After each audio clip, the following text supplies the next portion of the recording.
we go. Okay, cool.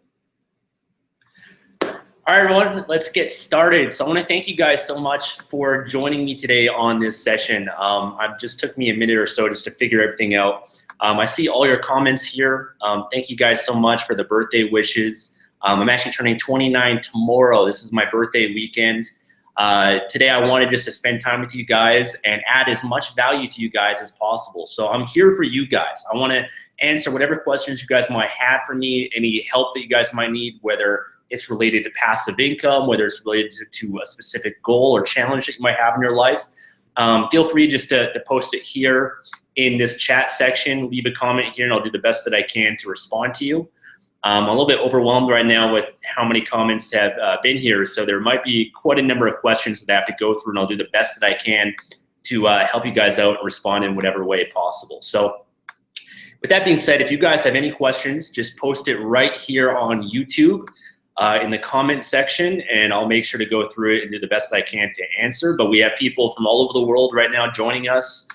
You know, some people in Taiwan, United States, Canada, Europe, Australia, and people that have managed to make it on this call from all over the world, different time zones and stuff. So I'm pretty impressed by it, and I really want to thank you guys for joining me today. So let me just kind of scroll through here and see if there's any questions that you guys have for me. But like I said, you can post anything that you want here in the chat or the comments, and I'll make sure to get to it. We got so many different comments here, which is great. We got somebody from Egypt.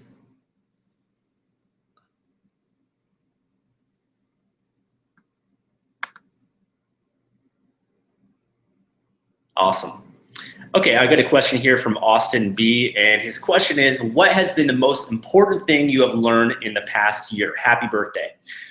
Thank you for that. That's a really good question. What's the most important thing? You know, I would say just beyond the last year, my life has really shifted in the last 2 years or so, I would say. In many ways, my lifestyle has changed in a lot of ways because I've reached a new level of success in my life, and whenever you kind of break through to that new level of success, there's certain challenges and things that change in your life. You know, for example, just in the case of just, you know, my brand and everything that I have here on YouTube and having all these followers and comments from you guys and stuff, while it's incredible and I'm so grateful to be able to have this impact and be able to serve this many people, I didn't realize how many challenges have come with that. So for example, you know, whenever you're put yourself out there in this sort of way, you're more susceptible to criticism and negative feedback. And you really have to develop yourself in the sense of not reacting to negativity that's out there. Another thing as well is a challenge of mine, I'd say over the last year or 2 years, has been trying to please everybody. You know, I'm a people pleaser by nature. I want to serve people. I want to make everybody happy. And that's really, you know, anybody that knows me in my personal life, everybody likes me for the most part and everything. But the challenge is that you can't make everybody happy, and you can't respond or help to everyone. And I found myself spending hours and hours every day responding to people and messaging people. And a lot of people send me long letters of questions that they have or their whole story. And I found myself just sitting there all day responding to people. And meanwhile, my business is suffering. So I've learned more and more that I have to be more selective with my time and manage my time more effectively. And I've learned that I can have a higher impact by leveraging my time in such a way that I'm doing right here. And, you know, instead of working with people one-on-one, I can do a Google Hangout or a webinar or create a product or course or YouTube video and immediately reach thousands of people. So I would say leveraging myself has been one of my most important lessons. All right, let's see what other questions I have here. Chaz has a question. What's the best to start with? Coaching, audio program, or a $20 ebook? Really, it depends on your list, your blog, and your followers. And that's really my advice that I recommend for people starting out. If they want to create their own digital product or information product, you really have to start with a blog or build some sort of following. And that's exactly what I did. You know, I spent the last 3 years now building Project Life Mastery, providing immense value to you guys. And I've published over 200 videos here. over the last 3 years. A lot of the content that I put out is really high quality. I'll spend hours and hours doing it. Some videos are 40 minutes long. And that's helped me attract a list, subscribers, followers.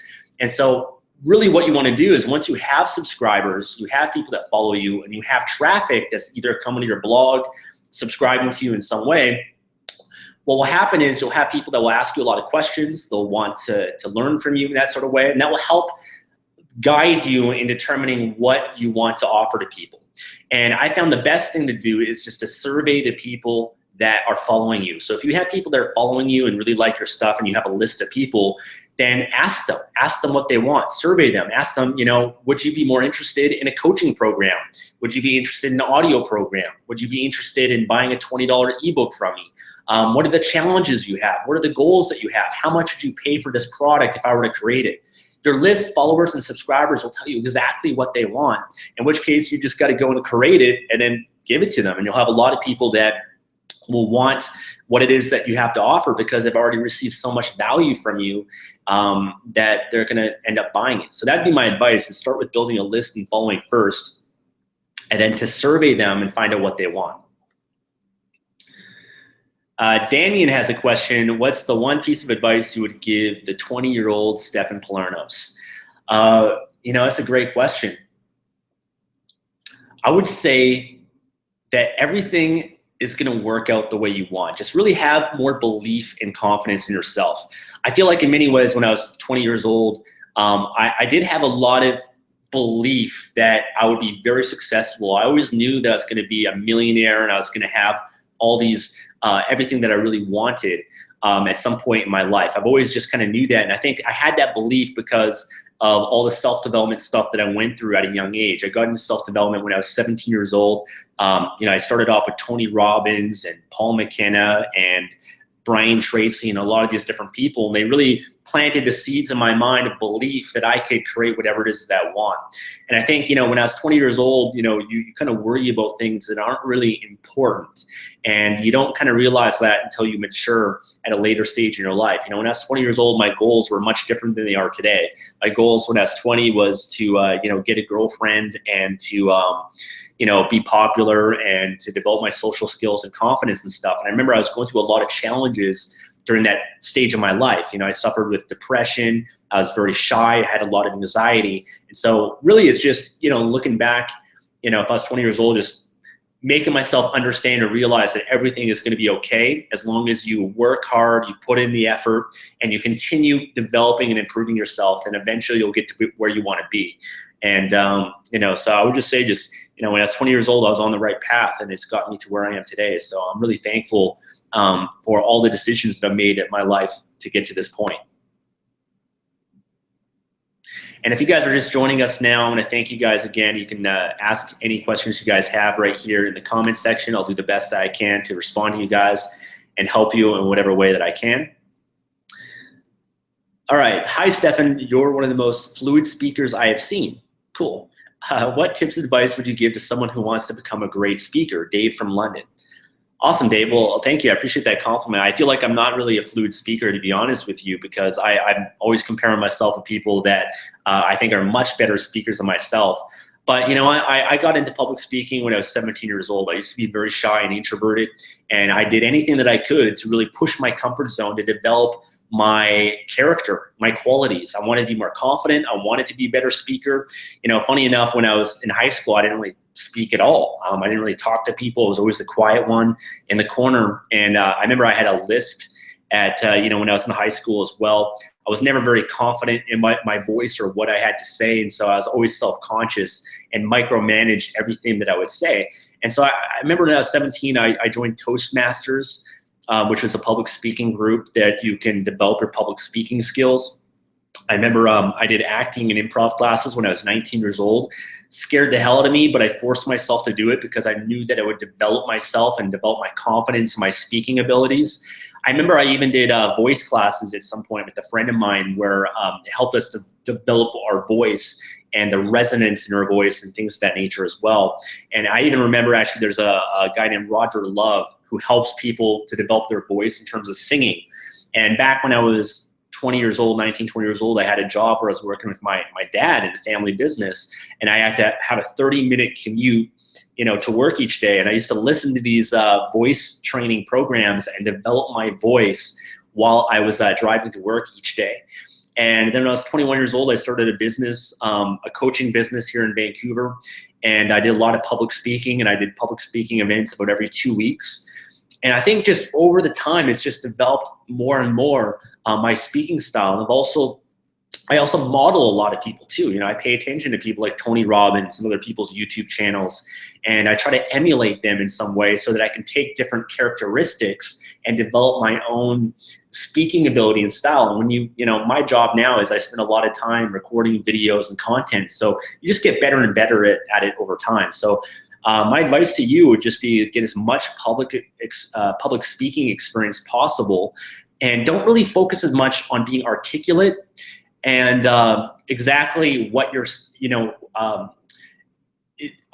the exact words and the fluid style. To be honest with you, I'd focus more on having passion and energy, because I really believe that if you have passion behind what you're saying and you believe whatever it is that you're saying is important and you actually care about those that you're communicating with, then your message will come across a lot more powerfully than somebody that's just trying to articulate all the right words and everything. And for myself, sometimes I speak really fast. Sometimes I'm too repetitive. And there's a lot of, I think, flaws in my speaking ability, but I have passion every time that I speak. And that passion, that energy is what I think has the biggest impact on people that are listening to you. All right, Pratik says, you're a true inspiration for me. Do you mind if I use a picture of yours for my vision board? Awesome, man. Well, thank you. Yeah, and absolutely, you're definitely free to do that. All right, so a number of questions here. I'm going to do the best I can to maybe be a little bit more quick with answering the questions as well. But okay, Kindle question from Mike. How do you handle emails? One list per pen name, one list per niche, or one big list for all your pen names, and why? Okay, so I think you're referring to building your email list. And what I typically recommend for people that are building an email list, I'm not sure if this is going to answer your question, if I understand your question correctly, but if you're building an email list, you don't want to have one email list per Kindle book. Really what you want to do, and I think this is a mistake a lot of people make with Kindle publishing, is they focus on so many different niches and markets. Maybe they publish a book in relationship, and then weight loss, and then meditation, and then finance, and they're just kind of all over the place with that. And really you're kind of doing yourself a disservice by doing that. Really what you want to do is you want to identify the core niche that you're going to publish books in, whether it's weight loss, or maybe it's meditation, or spiritual, or some sort of investing sort of thing. Whatever it is, identify that core niche and then publish a lot of books in that niche. So for example, if you wanted to get in the weight loss market, then what you'd want to do is publish, you could probably have 50 or 100 books just in the weight loss market alone. You could have books in all the different diets, all the different recipe books, all the different, fitness programs, things of that nature. And then when you have a lot of those weight loss books all in that niche, you want to funnel them into one big mailing list, okay, one big email list. You'd funnel them to a landing page, and then you'd get them on the list and do it that way. And the reason is it's going to be too much of a hassle for you to create all these separate email lists. That's a lot to manage, and it's hard to do that. And really, in order for you to get enough subscribers to a list, you need to have a lot of traffic go to your landing page to opt in. So that's why you want to have a lot of books that are all getting a lot of sales, a lot of free downloads that all funnel into that one core email list. So that's my best advice for you. I have a lot of self-development books on Kindle. They all funnel into my blog. And I have them all under, different pen names and everything. So you don't necessarily need to have the same pen name for all your books. You could have a variety of different pen names. And then, in your Kindle books, you could say something like, by the way, if you want to learn more awesome motivational self-development stuff, then check out this guy, Stefan. Stefan's got a blog, and he gives a lot of free content and videos. Click this link to go to his blog and check it out. So you can kind of funnel people into your blog or email list, or help build it up that way. So hopefully that answers your question.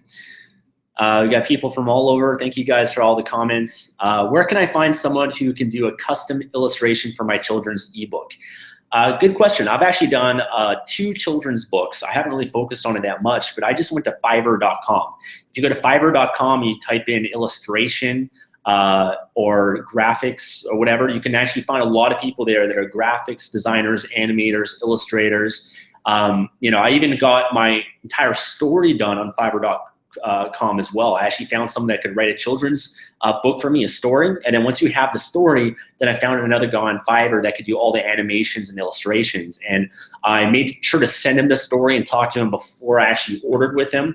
And he kind of identified how many images that he could do and gave me an outline of what he could do for me. So I would just go to Fiverr.com. You'll find a lot of people there for that. Okay, Kiki says, just starting physical product and have Kindle selling account. Should I combine both accounts or keep them separate? I would probably keep them separate, although I think a lot of people are too anal about this sort of stuff. And in my experience, it doesn't really matter that much. You know, KDP and Amazon Seller Central are 2 totally different departments. They're actually 2 totally different companies, believe it or not, because Amazon.com is the parent company. And then KDP, Amazon Seller Central, CreateSpace, Audible, ACX, these are all subsidiaries of Amazon. So they're entirely different companies, really, all underneath Amazon.com. And so I think a lot of people worry a little bit too much of, you know, should I have them linked together and stuff? You don't have to worry about that. I mean, even if, you know, you did something that was against Amazon's terms, you know, they might just eliminate one of the accounts, not the, not the other. But I would separate them and have both. And that's primarily because I treat my physical product business and my Kindle business as 2 separate companies. And they really are, because I have Project Life Mastery Inc. And then I have 4 other companies underneath Project Life Mastery. One is for my nutritional company, which is my Seller Central physical products business. And then I have another company, well, 2 other companies for my publishing company as well. So I would recommend separating the 2, but you don't really have to worry about it that much. You know, I think people worry about that a little bit too much. Julia says, my question is how to make a habit. I always do things, but then I miss a day and then I have no motivation to continue. You know, I'd recommend having an accountability partner, somebody that can help you be accountable for the long run. Because I think if you're just holding yourself accountable, then it's too easy to cop out and have excuses to not do what it is that you want to do. So when you have somebody that's going to hold you accountable, whether it's a coach or a friend, you know, or just someone out there where every day you have to be consistent with that person, is forcing yourself to develop that habit. And I know for myself, I have an accountability call every morning. I also have a friend that I work out with every day. And that's been great for me, because the days that I don't feel like doing something, I still have to do it because I am accountable to this other person, right? So that's how I look at it. And then also understand developing a habit is a process. I think a lot of people, they have a perfectionism mentality where they expect themselves to do something 100% every single day for the rest of their lives. And I don't know anybody out there that does that. You know, all these people that you might know of out there in the world, I mean, they're not perfect either. You know, these people that you look up to, they're not perfect. I'm not perfect. I have days where I miss a workout. I have days where I don't do what I wanted to do that day. And that's okay. The key is just not beating yourself up, understanding it's a process, and focus on making progress, not being perfect. And as long as you look at it in 30 days, you did whatever habit you wanted to do 80 or 90% of the time, then in many ways that's good enough. So I would just focus on 80, 90% rather than trying to be 100% in what it is that you want to do. Okay, Nico says, how do you take notes and remember the information from all the books you read? Happy birthday, Stefan. Thank you. That's great. I feel like in a lot of the books that I read, I'm not really reading a lot of the books to get practical information and to try to remember it all. A lot of the books that I read, or YouTube videos that I watch, or audio books that I listen to and stuff like that, I'm more so kind of listening to it just for inspiration and the positive energy that I gain from it. And I found that a lot of these books that I read, or audio programs or videos, I'm more so just it's kind of helping me reinforce certain beliefs in my head. So I don't try to take notes from everything that I read. In fact, a lot of the stuff that I read is just kind of repetitive stuff, because really self-development is all the same stuff. It's just kind of recycled information over and over again, whether it's goal setting or be positive or self-discipline or whatever it is. But I find when you hear it from all these different sources, it just kind of conditions it in yourself. The only time I really take notes would be if I'm at a seminar, okay, and I want to be able to retain that information there. And I'll typically write down just the practical things that just as reminders for myself. Or if there is something that stands out to me that I really want to integrate into my life, then I'll just kind of jot it down in a journal. I use journals every day. I use journals to plan out my day, as well as anything that stands out to me, I'll jot it down in there. So, I don't try to, again, take notes on everything that I'm learning. I just try to use it to feed my brain. And if something does stand out to me, like a great quote or a great belief or whatever it is, then I'll try to capture it just by writing it in my journal. All right, hey Stefan, you mentioned in one of your videos that you would launch an updated version of KMM called Kindle Money Mastery 2.0. When will this program be available? Greetings from Bangkok. Awesome. Yeah, I think I don't even know which video I mentioned that in, but yeah, I've actually recreated K Money Mastery, called it K Money Mastery 2.0. All the content's been re-recorded for it. I have somebody that's editing it all right now. I didn't really want to talk too much about it because I wanted it to be a surprise for people. And the cool thing is, if you're already a member of K Money Mastery, I'm not charging anybody for this. I just wanted to improve it just so that it's the best program out there. Like, I really believe in the concept of Kaizen, which is a Japanese philosophy of constant and never-ending improvement. I'm always trying to find ways to do whatever it is that I'm doing better. And I know a lot of people that launch a course and once they've launched it, they just move on. They don't really even update it. And I've always been consistent with updating my course for the last 2 years now, making it better and better because I've realized, I launched Key Money Mastery when I was back in 2013. And a lot of this stuff is the same and it works just as well, but I've evolved my strategies over the last 2 years. I've now worked with hundreds of different people. I've published hundreds of books, and I've also seen hundreds, if not thousands, of Kindle books being published as well from all the members that I have and the people that I work with. So I've evolved my strategy. I have a better strategy that I think that can have more success for people. And so, once everything gets edited and done, I'm hoping to be able to launch it in May and relaunch it. And like I said, if you're already a member of Key Money Mastery, then you're going to get it for free. I'm not going to charge people for this. I just want to basically provide as much value as possible to my existing customers because they've invested in me and I really appreciate that. And anyone that's a customer of mine is going to get the best quality service possible from me. How do you see the future of Kindle publishing? Considering that many more people are self-publishing now compared to 2 years ago, do you think it will become more and more competitive and less worth it? It's a great question. I see Kindle is, the facts are Kindle's exploding right now in the world. The world is making that transition to consuming information more in digital formats. So Kindle, it's pretty big in the United States. Here in Canada, it's actually not that big. I know they expanded to Australia, I think, last year. And so they're expanding their global reach. And really, the younger generation is growing up now with iPhones and iPads and Kindles and things, ebooks and things of that nature. So I see Kindle only growing for years to come. 10, 20 years from now, it's going to be basically the norm for everybody in the world. And all the other competitors from Kindle aren't even close to them. So Amazon and Kindle is really dominating the market. So I believe that if you get in now with Kindle publishing, the future's looking good. You can do really, really well with this. And I think that, it's kind of crazy is that I hear people that say, it's becoming saturated and stuff, but I know people that are making more money today than they were 2 years ago doing this. And I think just because, one, your strategy kind of evolves. In my experience, what I know now with Kindle publishing and all the strategies that I utilize, it's, I'm just able to make a lot more money than I was 2 years ago, even though 2 years ago it wasn't as competitive as it is today. And I think, the key thing with Kindle publishing or anything really online or any type of business is you always have to adapt and evolve as the internet evolves. And so, for example, with Kindle publishing, if there's more books being published, you have to change your approach and evolve it. For example, I see a lot of people that just kind of do the bare minimum with Kindle. They publish a book, they get 5 Amazon reviews, and they expect it to sell and make them a lot of money. And even though that can maybe make you a little bit of money for a month or a few months, that's not going to be a long-term strategy, because the long-term approach in Kindle, what will allow you to dominate is by getting more reviews. I know people that have books with over 50 reviews on it. My brother actually has a book that has over 300 Amazon reviews on that book, and it's doing, I think, $3,000 a month.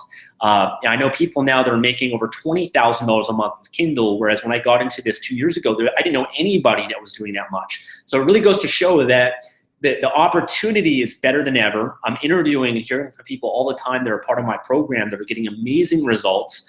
So I think, yes, it can become more competitive, but if you have the mindset of doing better than everyone else, that you're not going to do the bare minimum, that you're going to improve your books, make them better and better, get enough Amazon reviews, be more aggressive in your promotions, finding a way to differentiate, that's what's going to allow you to be successful in the long term with anything that you want to do. If you have the mindset of doing the bare minimum, you're not going to make it over the long run. So I see Kindle as an amazing opportunity that continues to grow. Not just Kindle, CreateSpace, paperback is still big, as well as Audible. I see Audible as being an even bigger opportunity than Kindle publishing in many ways too, and I've been getting involved in that. I've been selling hundreds and hundreds of copies every month of my audiobooks. And that's all stuff I teach in full disclosure members of K Money Mastery. And I think that is really going to take off in big ways too. So that's why I never worry about competition. If you're worried about competition, then you're not hustling enough. You're not working smart enough. If you're working smart and you're hustling, you're doing things the right way, then you'll always be successful in the long run.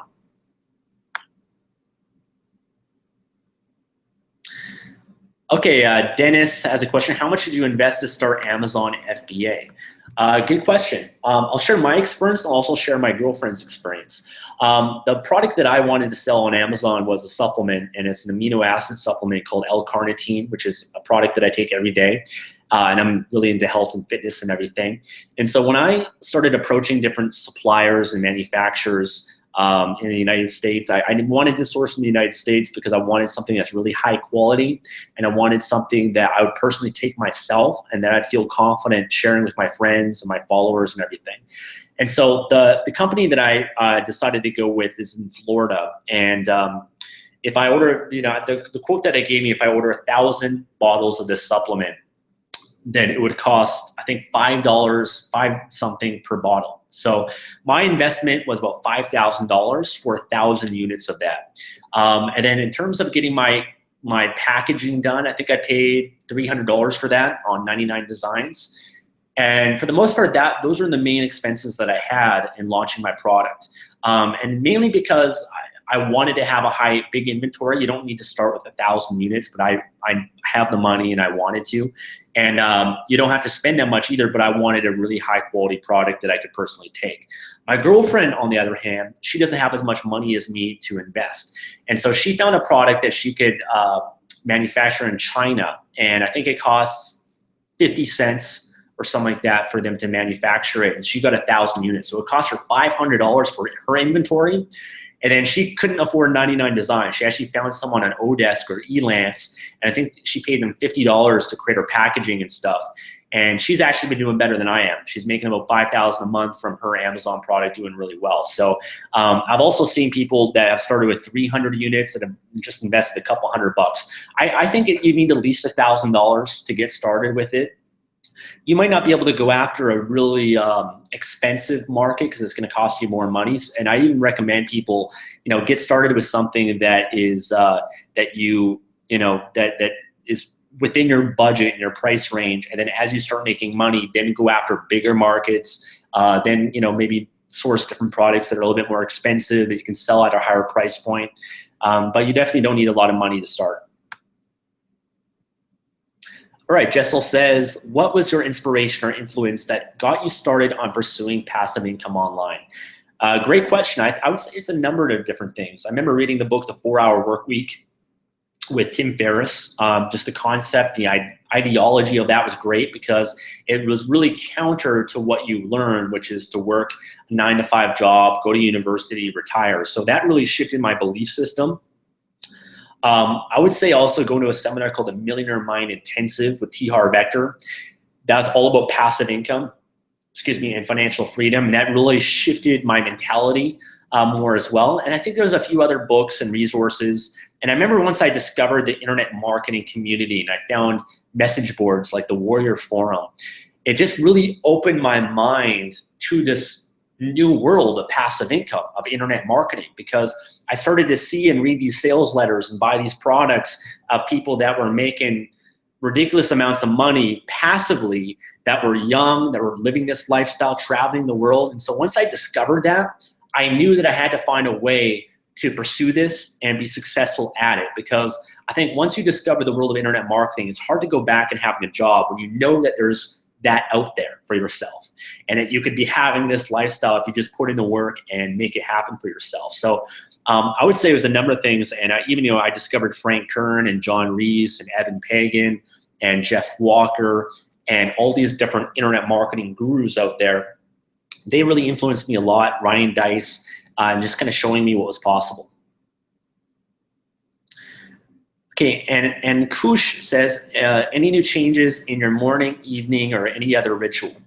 To be honest with you, not really. I mean, the way that I kind of view it now is I don't have a specific morning ritual, evening ritual. Really, I view every day as a ritual, and every minute of the day is a ritual as well. So I'm really doing my ritual all throughout the day.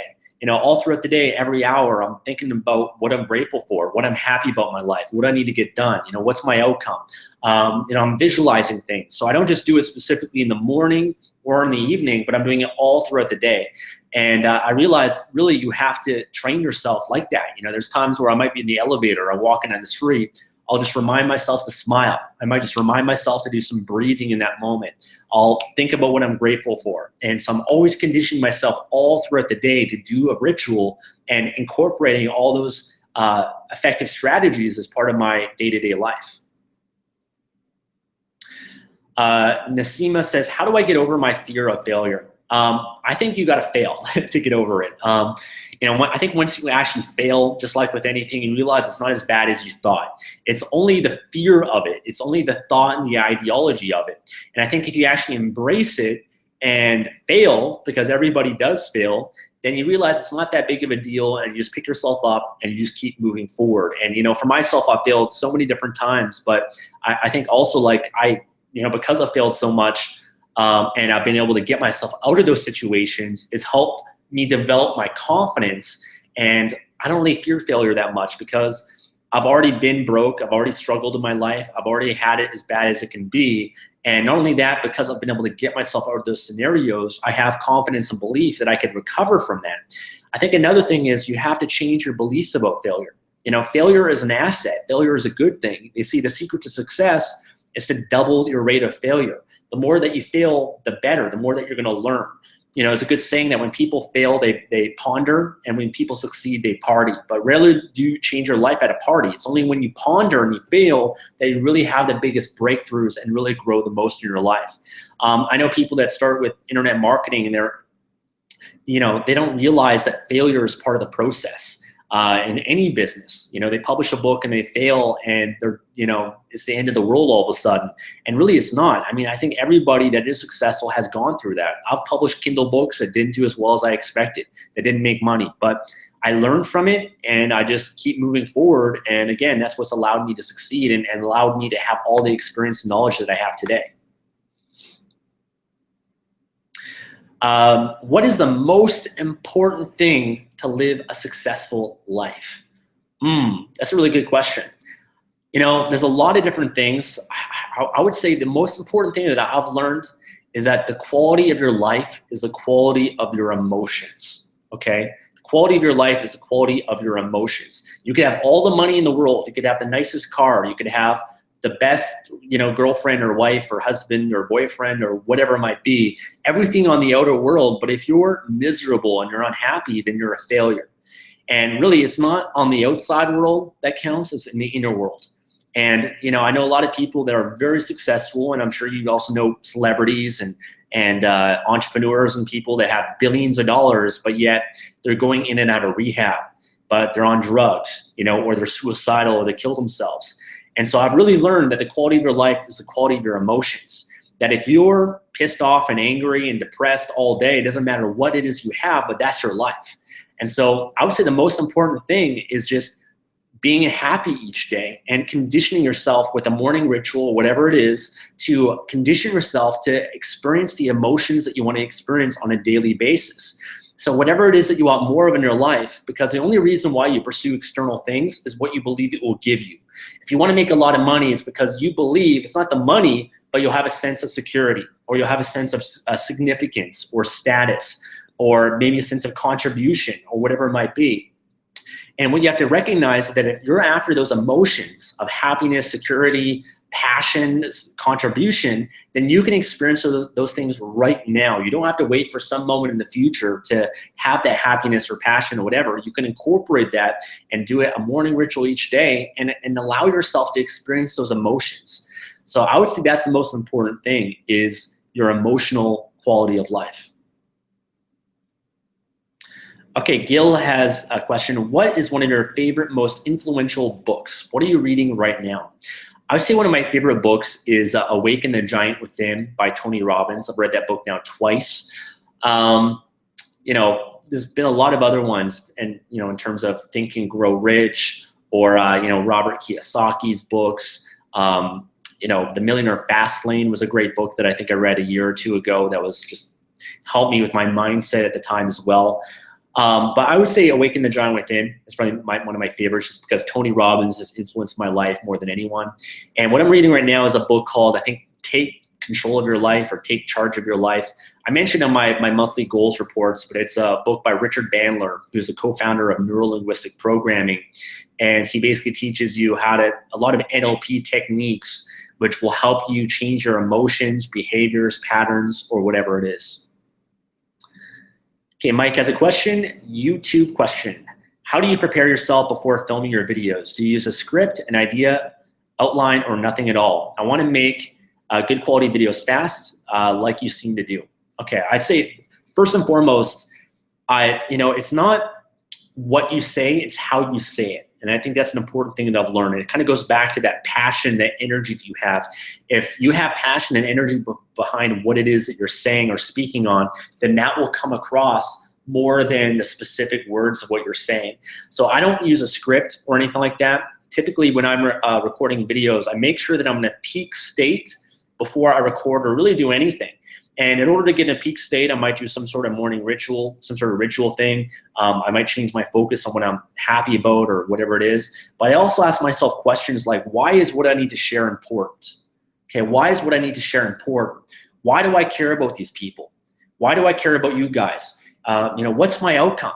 Is my outcome to serve? Why is that important to me? And I find if I can have a strong enough why purpose behind what I'm saying, then that power and that energy will come through more than anything.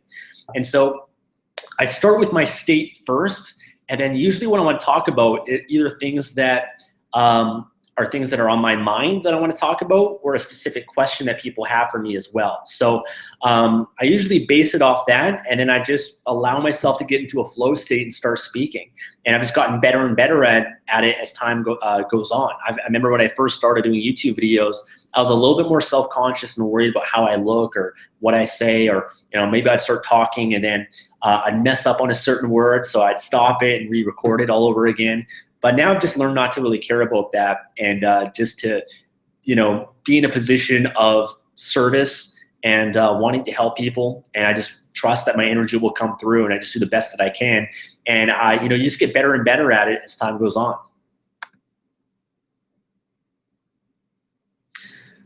All right, sorry, I lost my train of questions here. Let me just kind of scroll back up. Wow, guys, thank you so much for all the comments. I'm doing the best that I can to respond to everyone here, all the great questions that you guys have. Hopefully you guys are receiving some value from this. I know there's a lot of you on this call, and I'm going to maybe try to keep my answers a little bit shorter so that I can help as many of you as possible. Okay, the question from Julia, is it a good idea to work for all the year goals at the same time. It's quite hard if you have like 30 goals. Okay, good question. No, you want to work on, I plan out all my goals in a year in advance, all the things I want to do, but then I chunk it down and I focus only on a few of them at any given time. So for example, some of my goals this year, to launch this product or this program or whatever it is, but I have to schedule that stuff in. So some projects I'm not starting until later on in the year. So I have everything kind of booked out in advance. And I just focus on really a few goals at a time, whatever you feel that you can comfortably handle and deal with.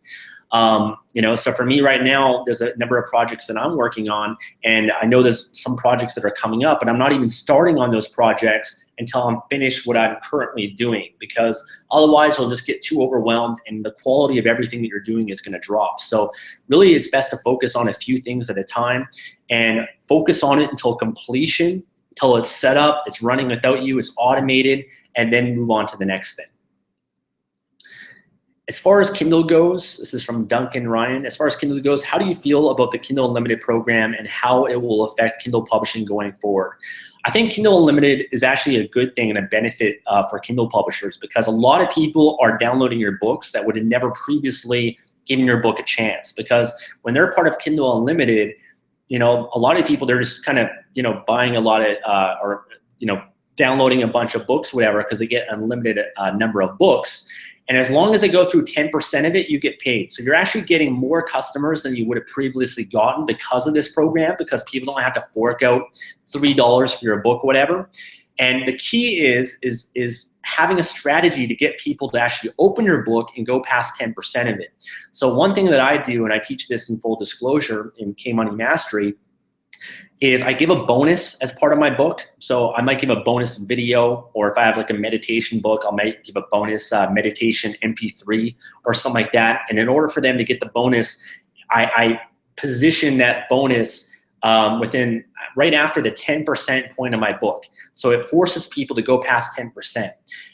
So that's one way that you can utilize Kindle Unlimited and get more sales from Kindle Unlimited by doing it that way. Another thing is it's more beneficial to have shorter books for that purpose. If you have a 200-page book on Kindle, then they would have to go through 20 pages for you to get paid with the Kindle Unlimited program. If your book is 20 pages, they only have to open up 2 pages. And that could just be the title page and the table of contents. So, so if you're publishing short books, Kindle Unlimited is actually very beneficial for you. So I'd say utilize the bonus, okay, to get people to go past 10% of your book. Publish short 20, 30-page books, because then they only have to go through 2 and 3 pages. And advertise your bonus in your book description and in the title of your book. So for example, you could have in your book description, read past 10% of this book and get a free bonus report or free bonus video. And you'll get a lot, you can actually really clean up on Kindle Unlimited and make a lot of money just by doing that. And so that just kind of goes to show, as things evolve and change, you have to evolve and change. And that's what makes me successful, and anybody that I know that's very successful is they're adapting, they're coming up with new strategies and ideas to be able to utilize the changes that are occurring. Okay, is it a good to choose a speed reading niche for Amazon niche?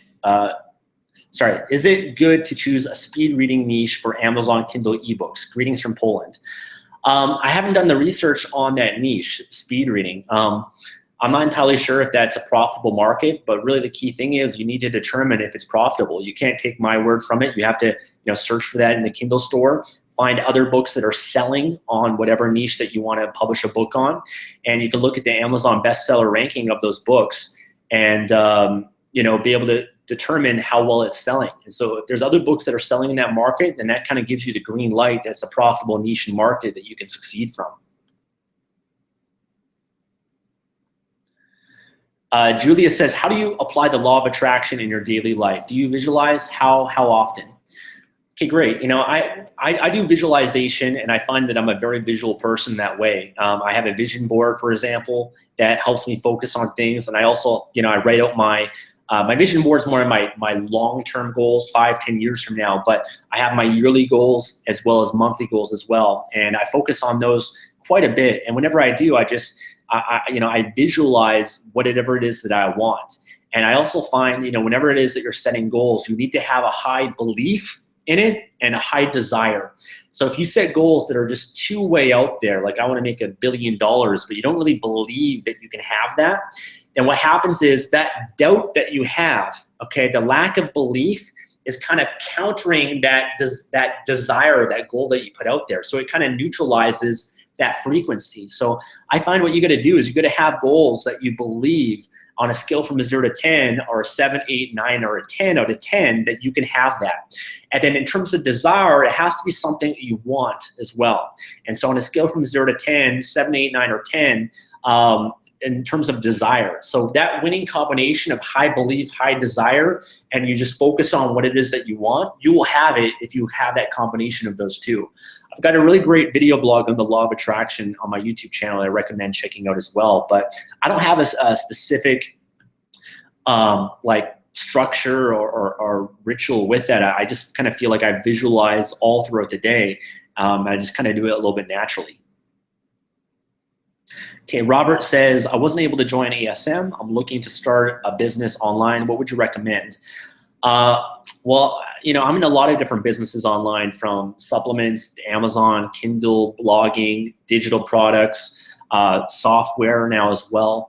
And I found Kindle publishing to be the easiest, the fastest, and the least expensive to get started, especially if you're a newbie. I've seen so many people now that have gone through my K-Money Mastery course that have had a lot of success.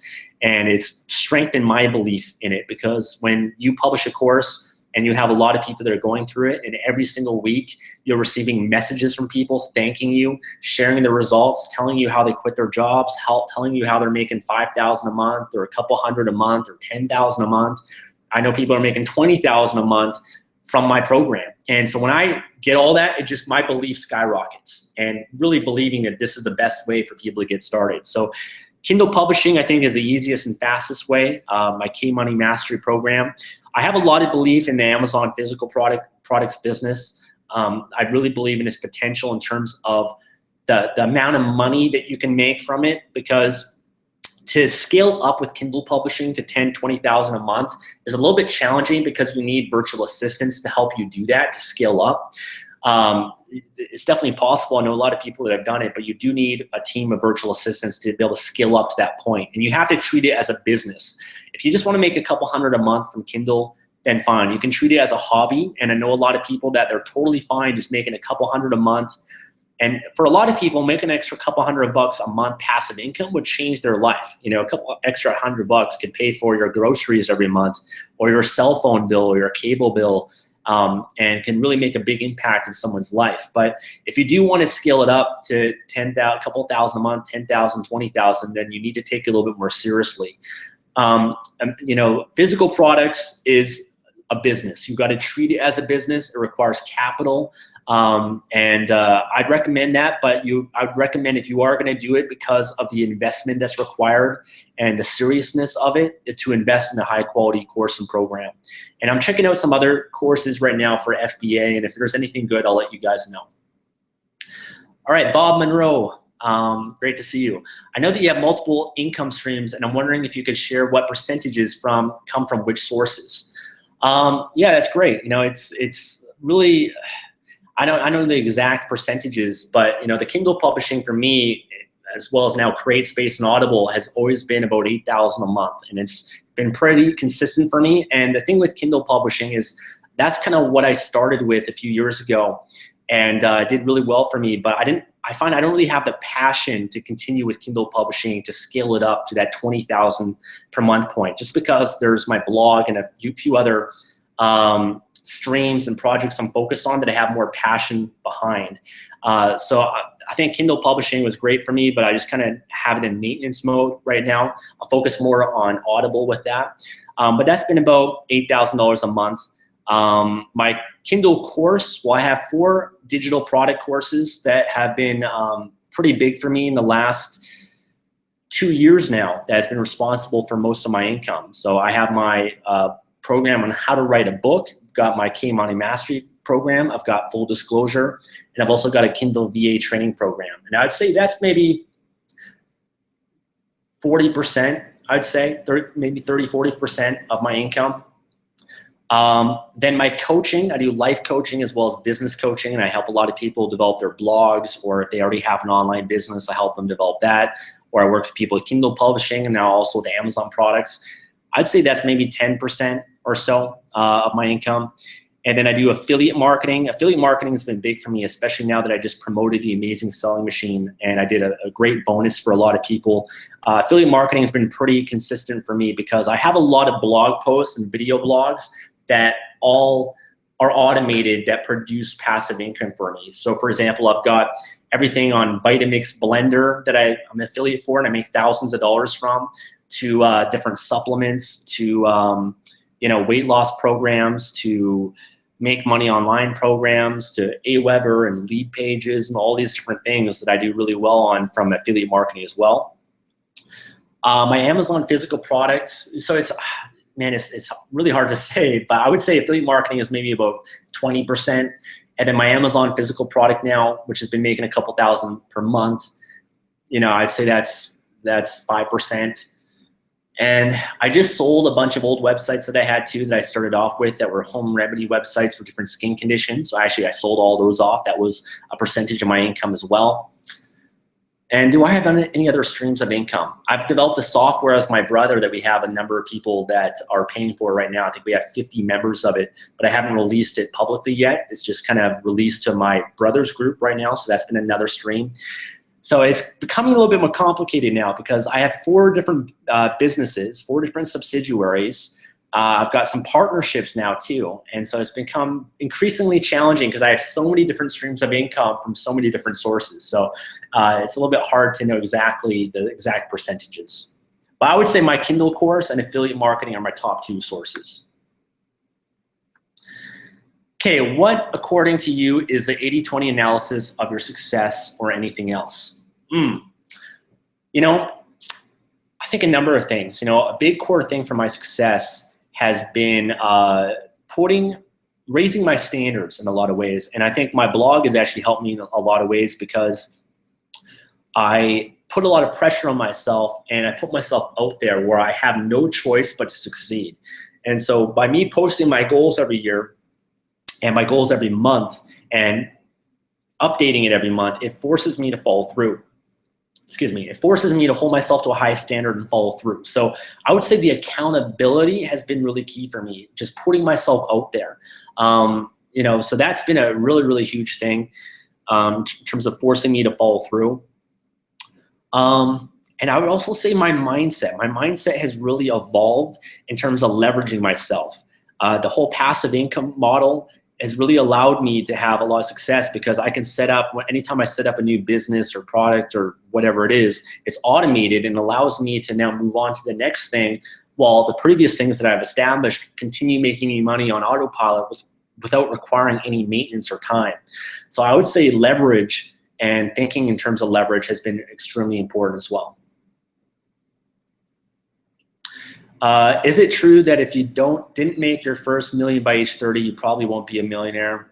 No, I don't think that's true. I think a lot of people, they make millions and stuff in their 40s, 50s. I don't know a lot of people that are before 30 years old that are millionaires, in fact.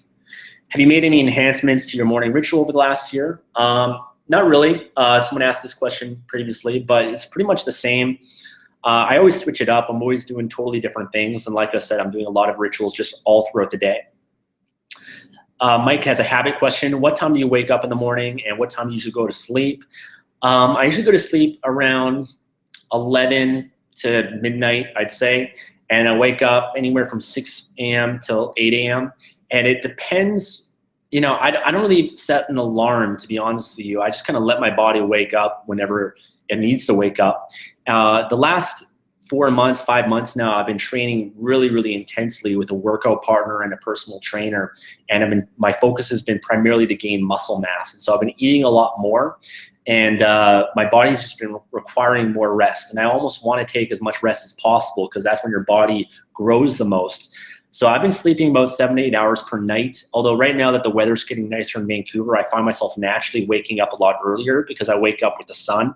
I have really bright, like a lot of windows in my apartment. And so I usually get woken up by the sun each morning. How do you become disciplined? Very interested because you're very successful. I think that discipline, in many ways, you have to, there's two types of willpower, right? There's the willpower where, you're trying to discipline yourself and force yourself to do it. In my opinion, that never lasts long term because you're forcing yourself to do something that you don't want to do. Whenever you're forcing yourself to do something you don't want to do, then it's not going to last long term. It's getting yourself from having to do it to wanting to do it. And so for myself, it doesn't require discipline to go to the gym or work on my business or read books or do all these things because I want to do them. It's like I actually am addicted to them, to be honest with you, where it's like it's almost hard for me not to work on my business, or it's hard for me not to take action and go to the gym and eat well because I just enjoy how it makes me feel, and it's fun for me. So I think it's making that shift in your mind of wanting to do the things that are going to lead to the success in your life. I think it's also associating pain to things that don't serve you. I associate pain to eating bad food. I associate pain to not going to the gym. I associate pain to being broke and struggling. And so when you associate pain to those things, then you kind of just feel pulled towards where you want to go because you also associate a lot of pleasure in terms of what it is that you want. Okay, Louis the Seller says, happy birthday. You have accomplished many things already. Are you on course to accomplish everything you want to achieve? Do you think you're a little behind or happy with your pace? Yeah, thank you, first of all. But yeah, I feel like I'm definitely exactly where I want to be. I find every year on my birthday, you always have an idea in your head of where you want to be, and you kind of compare to see if you're on track to where you want to be. And so I think for myself, I've always had the belief and the standard of wanting to be a millionaire by the time I'm 30 years old. And so I'm definitely on pace for that. I'm maybe already a millionaire right now if you actually look at my net worth and all the assets that I have. But I definitely feel happy with the progress that I've made so far in my life.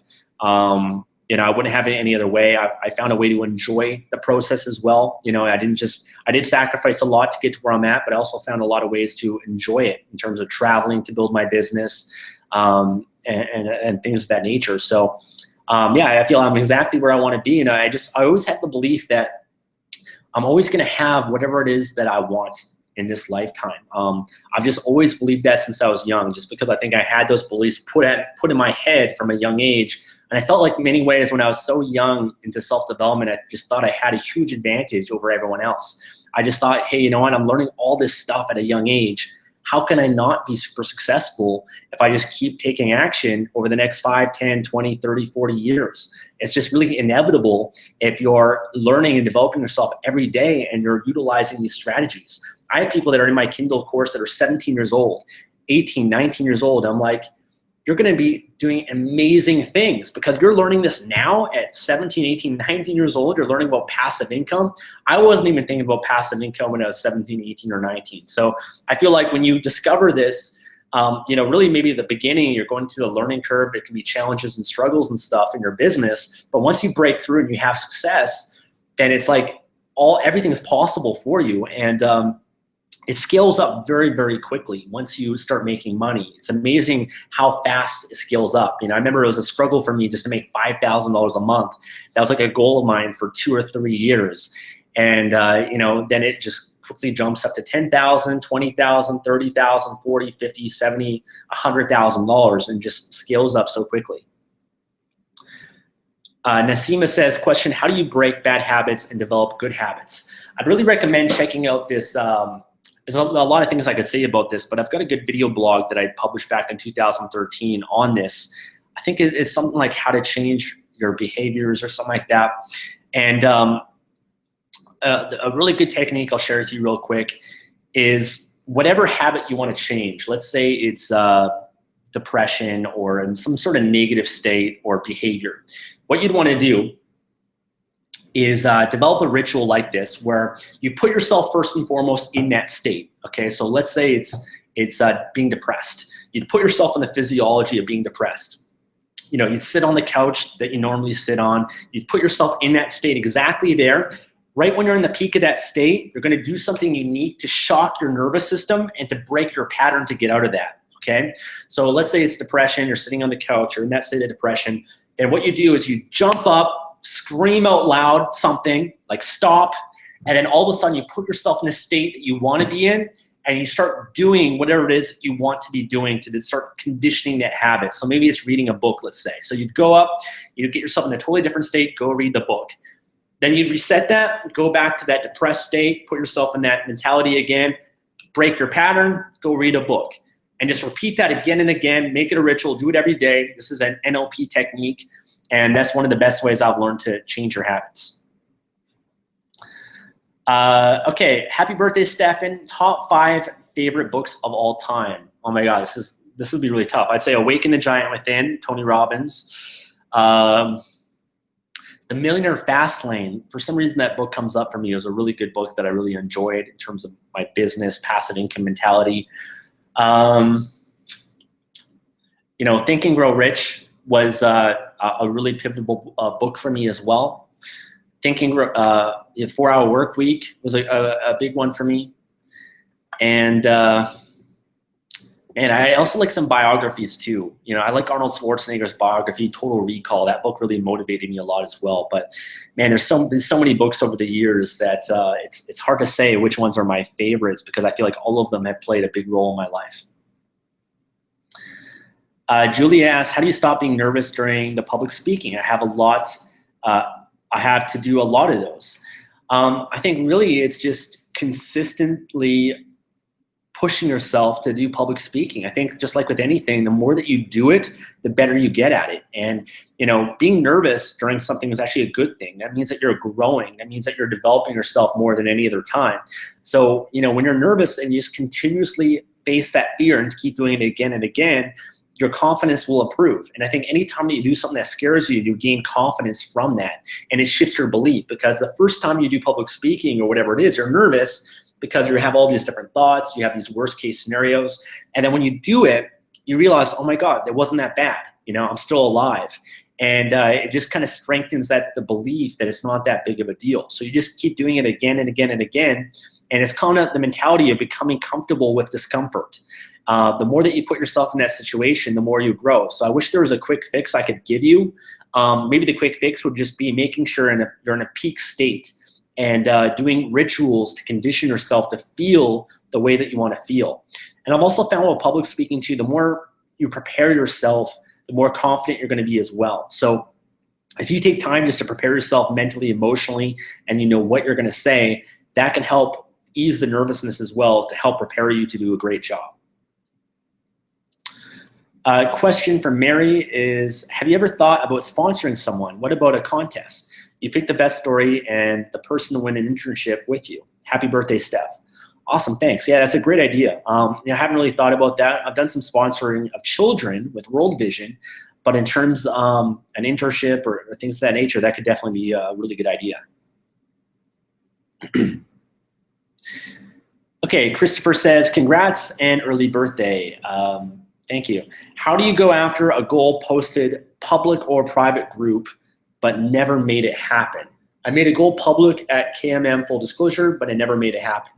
I think, I understand that, whenever you set goals, you're not going to achieve all your goals. You're going to do the best that you can to achieve them. But really achieving the goal, the reason why you set goals is not for what you get or not for the goal itself. It's what it makes of you in the process of achieving that goal.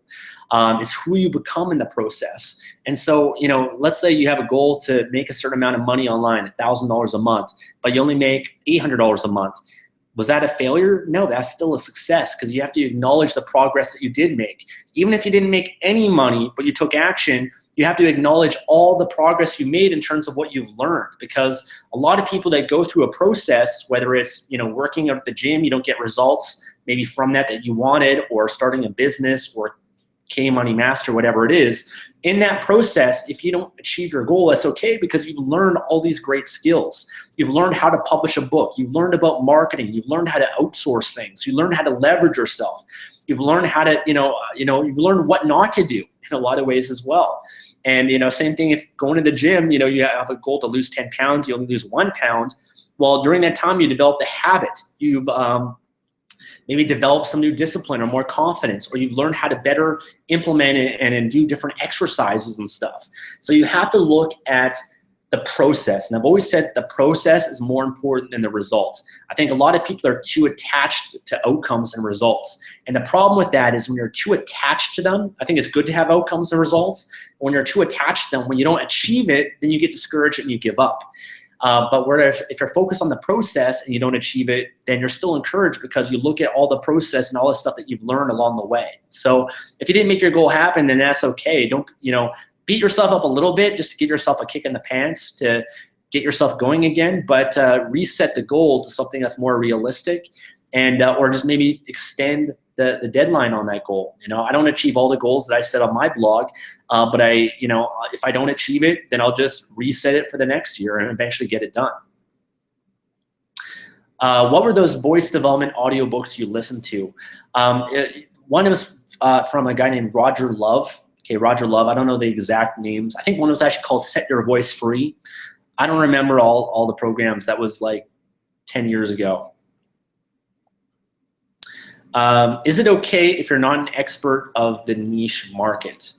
So I don't know if you're referring to Kindle books or blogging or whatever it is, but yeah, I mean, you don't have to be an expert and you don't have to market yourself as an expert. I don't really market myself as an expert. I'm just kind of a guy that's got a YouTube channel and a blog, and I'm just sharing my life. I'm sharing the things that I'm learning and things I'm benefiting from.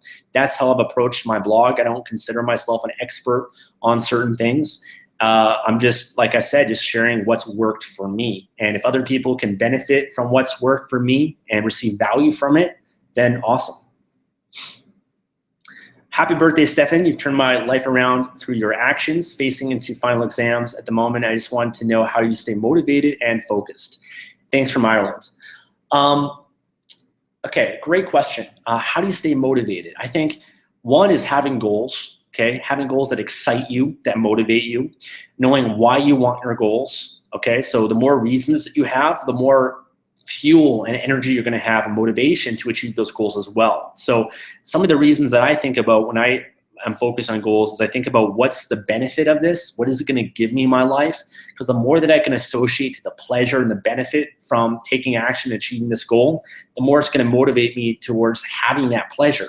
But I also think about the consequences, the pain, because we're more driven by pain than we are pleasure. So, in terms of your exams or whatever it is, you can think about, what's it going to cost me in my life if I don't get this done, if I don't focus, if I don't achieve this goal, if I don't take massive action.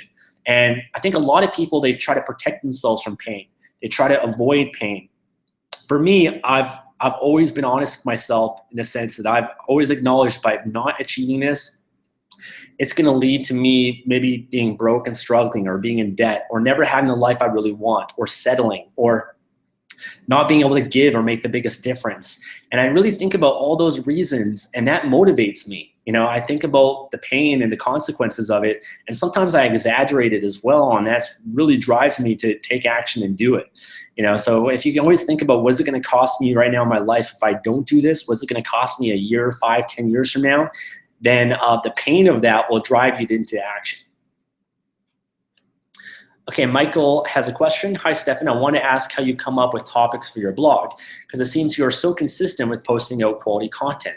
How do you decide how long your blog posts are? In terms of the topics, it's either things that I'm interested in sharing and talking about that I have a lot to say on, or it might be related to different questions that people are sending me. And really, I've got an unlimited questions that people send me, and people typically tell me what they want from me, what they're most interested in. That gives me a lot of great ideas.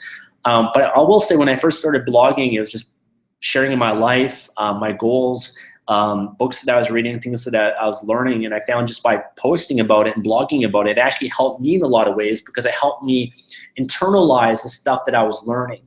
And when I started, sometimes I just publish a blog post every week or every 2 weeks. It wasn't as consistent as I do it right now.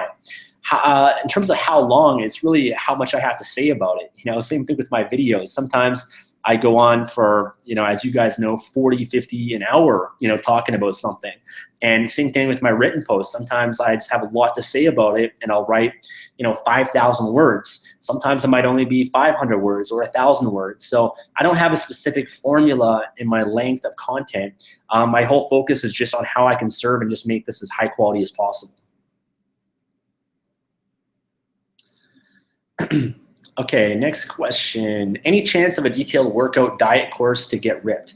I know you are into your fitness and you're knowledgeable about it. Eventually I'd like to create a fitness course or a program like that down the road. I'm definitely really passionate about health and fitness.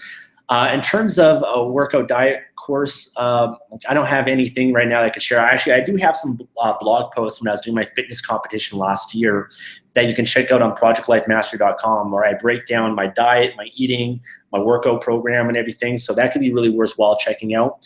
In terms of, there might be some other courses I can share with you. One is called the Fat Loss Factor, and that's a great ClickBank course you can check out. Another great guy is Mark Fit.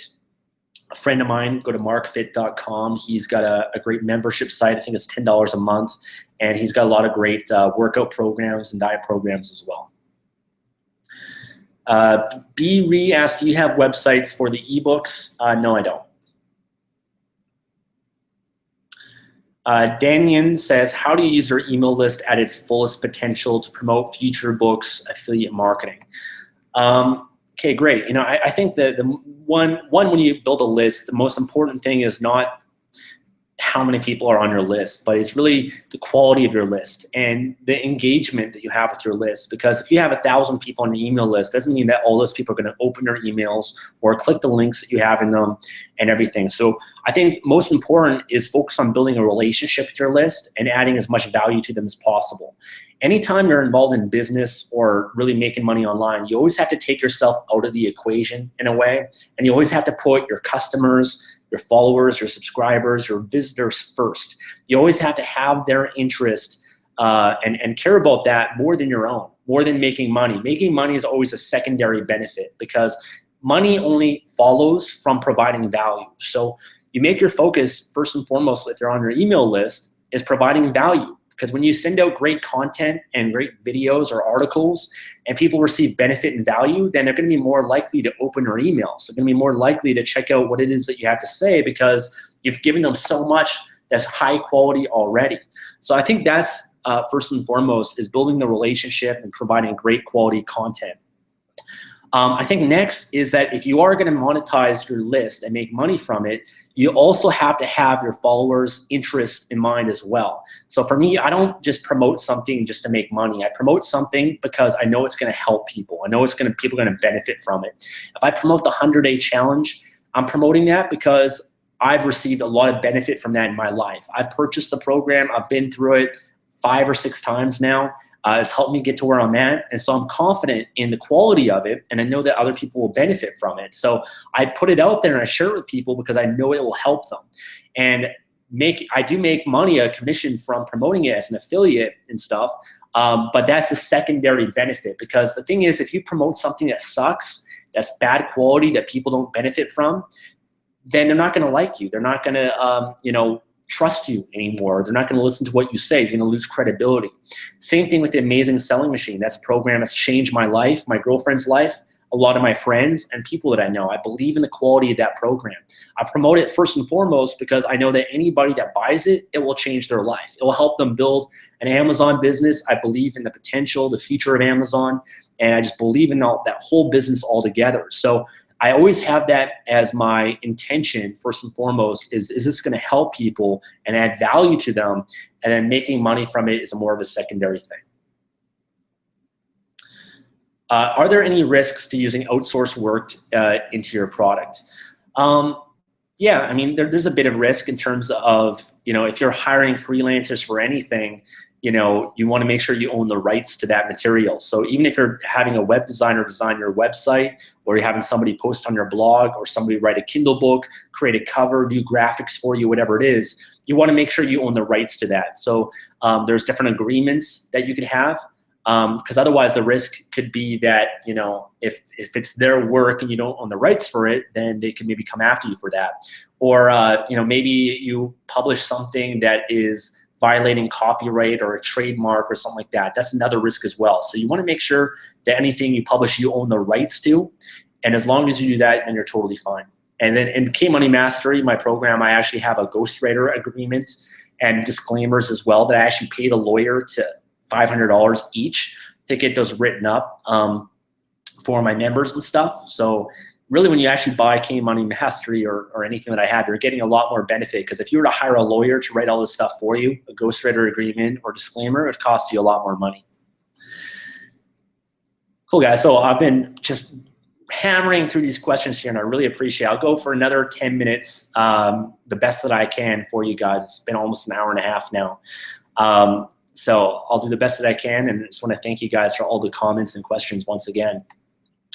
You have $500, you're basically broke, but you have the knowledge you've gained over the years. What is your plan to become financially independent again? Kindle publishing, man. Kindle publishing, you don't even really need money. You can even write your books yourself. A lot of when I started Kindle publishing, I wrote a lot of my books myself, or took content from my blog and published them as books. With $500, you could publish, I think 5 or 6 Kindle books that are high quality, that are 20 to 30 pages, that have great covers. And I think with that $500 investment, you could turn that into a passive income of $500 or even $1,000 per month passively. So, I mean, knowing what I know now, I would have started with Kindle publishing for sure. Do that to build enough passive income to be able to live off of, and then just reinvest the profits and then continue building that up. And then once I didn't have to worry about money, then I would focus on my blog or Amazon products or something bigger. And that's really exactly what I did. So I wouldn't really change anything. Where would you begin then when switching from a typical corporate job to working for yourself, such as ASM or Kindle? It's a paradigm shift for sure.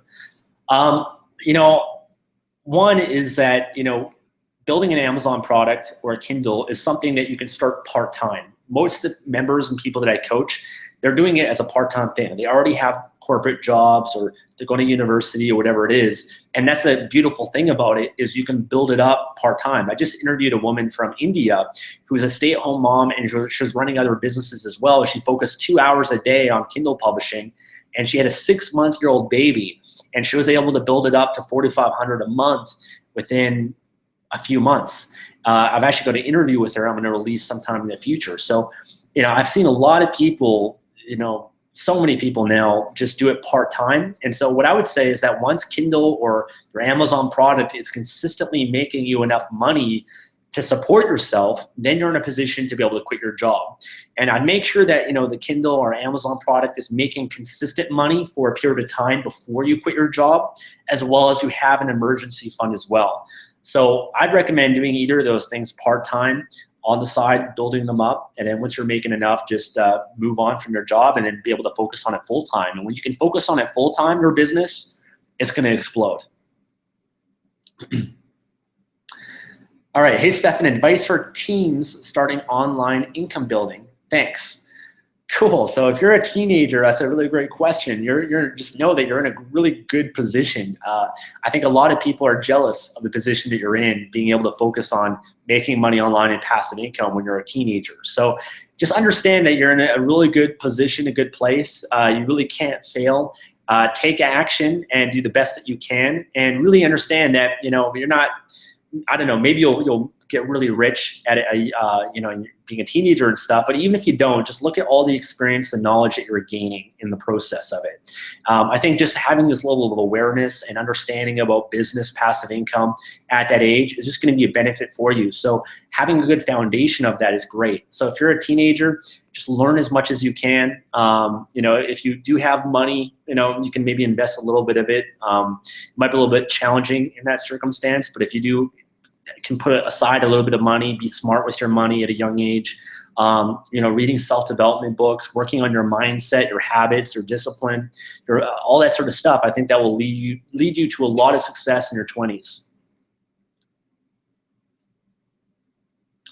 Mike has a quick Kindle question. Would you recommend to hire a proofreader to proofread the manuscript before publishing it? Do you use proofreaders? Doing or not doesn't affect sales. Yeah, absolutely. You'd want to make sure that either you proofread the book yourself or edit it, or you have someone else that does it for you. In my position, I have a manager from the Philippines who's a stay-at-home mom. I've been working with her for almost 2 years now.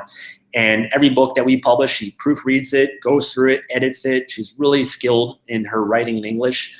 And she's the one that actually publishes them for me. So I don't even have to publish them myself. So ideally, you just kind of want to view yourself just like you're running a publishing empire, a publishing company. A publishing company, they have editors, proofreaders, writers, marketers, all these different things in different positions in that company. So you're really doing the exact same thing.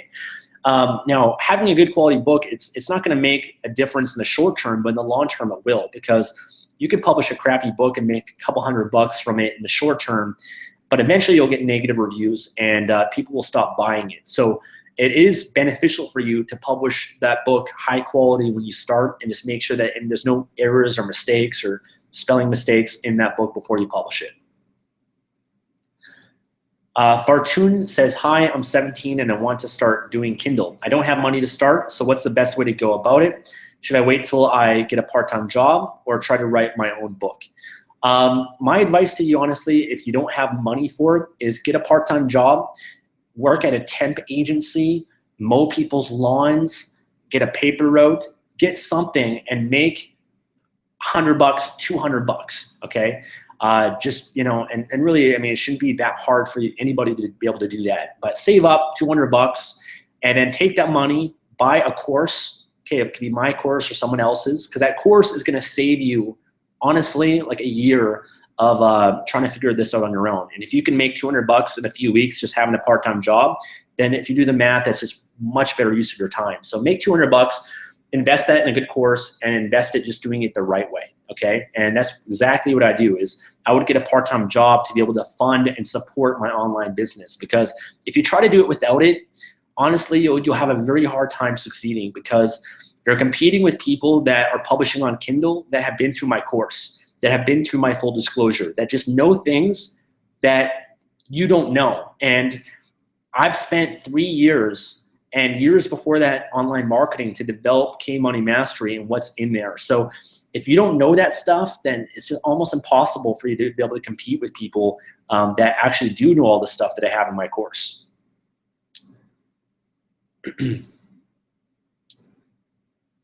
Okay, John's got a question. Hey, Stefan, I was hoping you could share your mindset and story about when you were in Thailand and struggling in more detail. I am launching a business right now and facing difficulties. Thanks. Yeah, great. So when I was, it must have been when I was 23 years old, I think. I had an online, I had a business here in Vancouver doing coaching and seminars. I had 2 business partners. The business basically paid me, I think, $1,500 a month. And it was a struggle for us because, you know, it just never really made us more than that. And my business partners were kind of doing their own things, didn't really care about it. So I was, you know, trying to focus on this business and stuff. And I found out about making passive income, making money online. I knew that was a strategy for me that I really had to exploit and utilize. And at the time, I set up a blog and website. Wasn't making money from it at the time, but I believed in the potential of it. And I was living in my friend's living room at the time as well because, excuse me, I couldn't afford to be able to live on my own here in Vancouver. Vancouver's actually a very expensive city. And I was in credit card debt as well, so I was just trying to get myself out of debt. And once I got myself out of debt, I convinced my business partners to let me go to Thailand for 3 months, and that they would run the seminars, the events that we're having here in Vancouver, and then I would do all the marketing, and I would still, you know, follow up the customers, do all the operations of that business while I was traveling for 3 months, and then I'd still get paid $1,500 a month during that period of time. So I went to Southeast Asia for 3 months, and that $1,500 a month was more than enough for me to live off of when I was there. And I just made my entire focus, besides my obligations for that other business I had, I just made my entire focus on passive income, building my online business. And so I just worked my ass off. I remember staying in hostels and with 12 other people in a room in bunk beds. And I wasn't there to party or meet anyone. I just kind of isolated myself from everybody. And I just made my focus on building my business. And I remember being, you know, working from 8 o'clock in the morning until midnight, just total desperation, total focus. And sure enough, when you have that level of commitment and you make it a must, then you eventually break through and have success. And that's what happened. Is I was able to make $300 a month passive income. And for me, that was like amazing for me at the time, because that could at least provide enough money that when I come back to Vancouver, I could at least move into my own place and I wouldn't have to live in my friend's living room. So I just had a lot of motivation at that time because I was in a state of desperation. And I think desperation and struggle can actually be your greatest asset, because it can put yourself in a position where it's a must and you have to find a way. I've had times where I've invested in something, thousands of dollars, and I found that that just committed me even more to it because I had to find a way to make it happen. Hi, Stefan, happy birthday. I wanted to ask if you think it's possible for someone to make $20,000 with Kindle. Let me know and thanks. Absolutely. I actually have a handful of people that are making over $20,000 a month with Kindle publishing. My brother is one of them, and a few other members of my course as well. Now, I will say it is the 1% that take it to that point, because to get to that point, you need to publish a lot of books. You have to have a good system. You have to have virtual assistants to help you scale up. So it's definitely possible. I know a lot of people that are doing that. Yeah, and it just really takes the commitment and hard work to get yourself there. Okay, I'll answer one more question, guys. It's been about an hour and a half so far. Let's see here. 10 letters says, looks like you're very high up in your building. How long does it take to get to your room from the ground level?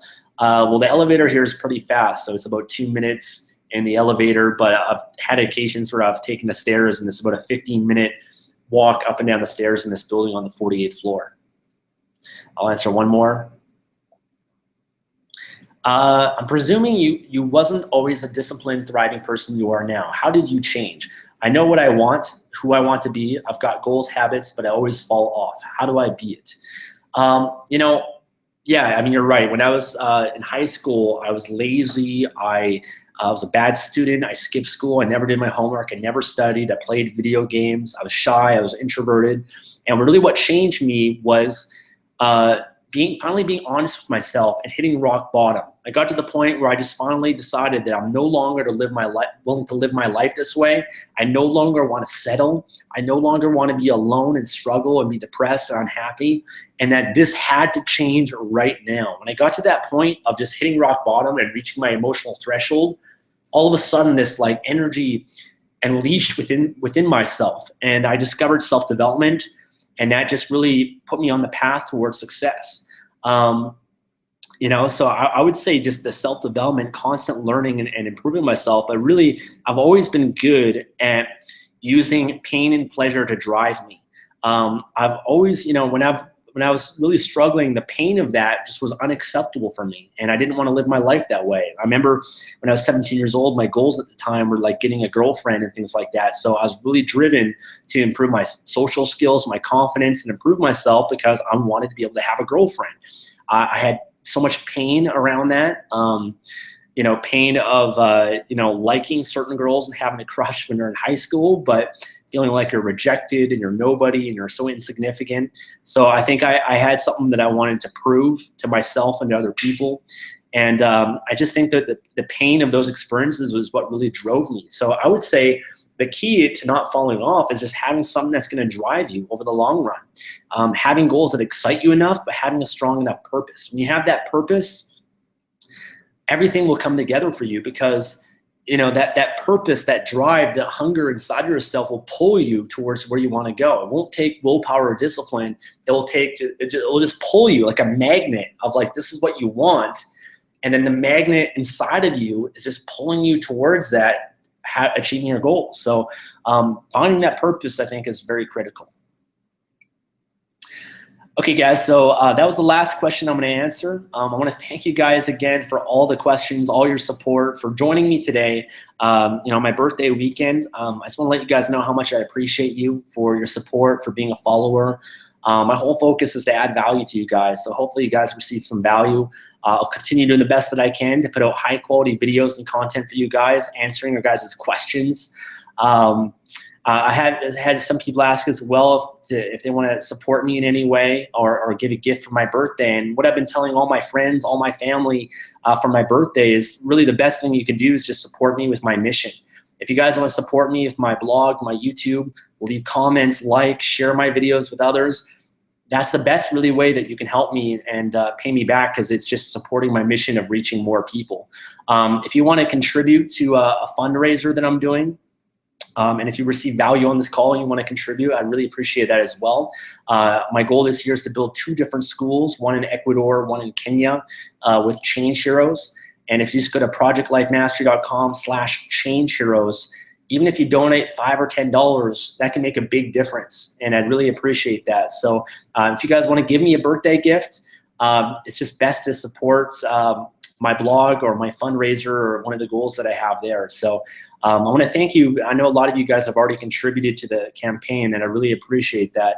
You know, I want to every year build more and more schools and make a bigger impact in the world just beyond my blog and YouTube channel as well. So I want to thank you guys again. And again, if you want to donate $5, $10 or whatever you feel comfortable with, just go to projectlifemastery.com/changeheroes.